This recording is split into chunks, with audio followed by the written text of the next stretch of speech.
after switching to this new windscreen, which I love a lot. Doesn't give me as much wind protection as the old one, but I like the appearance of it. I like the way it does work. And for all the riding I do around town, it's more than adequate. The highway could be a little bit better, but every now and then when I think it needs to be more, I look at guys running around with no windscreen at all doing 80 mile an hour on the highway, and I wonder if it's just what you get used to.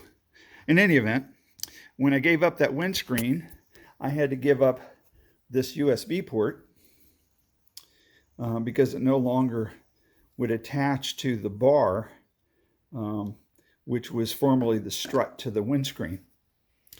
So I've been looking around trying to find a good replacement, and I think I might have found it. This was the unit I bought off of Amazon for about 16 bucks. And I know many of you have asked in the past about, does the USB port drain your battery? Now in this particular case, I actually had this unit wired directly into the electrical block under the seat. So when my bike turns on, this unit gets power. So the new unit, I'm going to use those connectors to the new unit. But had I not done that, I could have technically wired it directly to the battery. And notice on this one, there's an on and off switch. And what's nice about this on and off switch is it also gives you the electrical voltage number for your battery when you turn it on. For example, I've now connected the unit to the battery tender port I had already wired into my bike.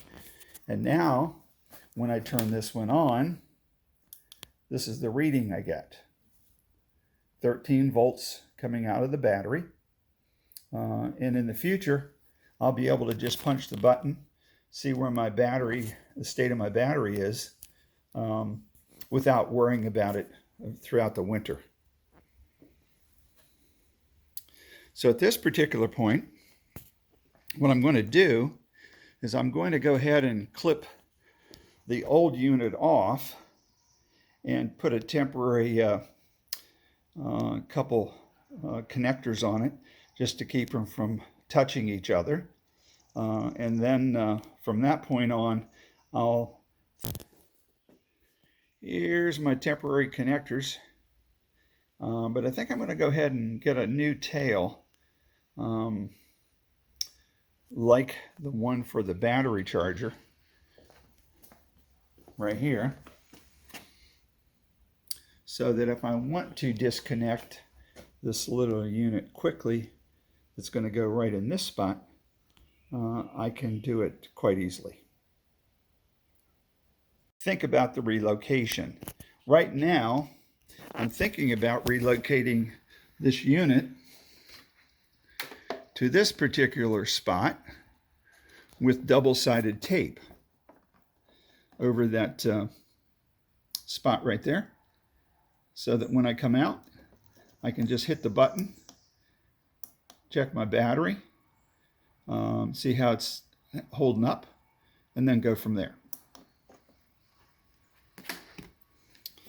So there's not much I have to do here. I could reroute the entire wire system back under all of the plastic components of the bike, but I think it's really just a waste of time when I know I'm going to be attaching this thing closer to this area, and all I'll have to do is cut off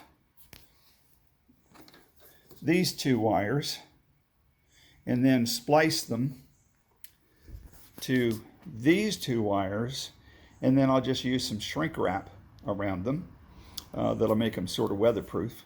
And then if I can, I'll go ahead and mount it to this particular spot, unless I can come up with a better location.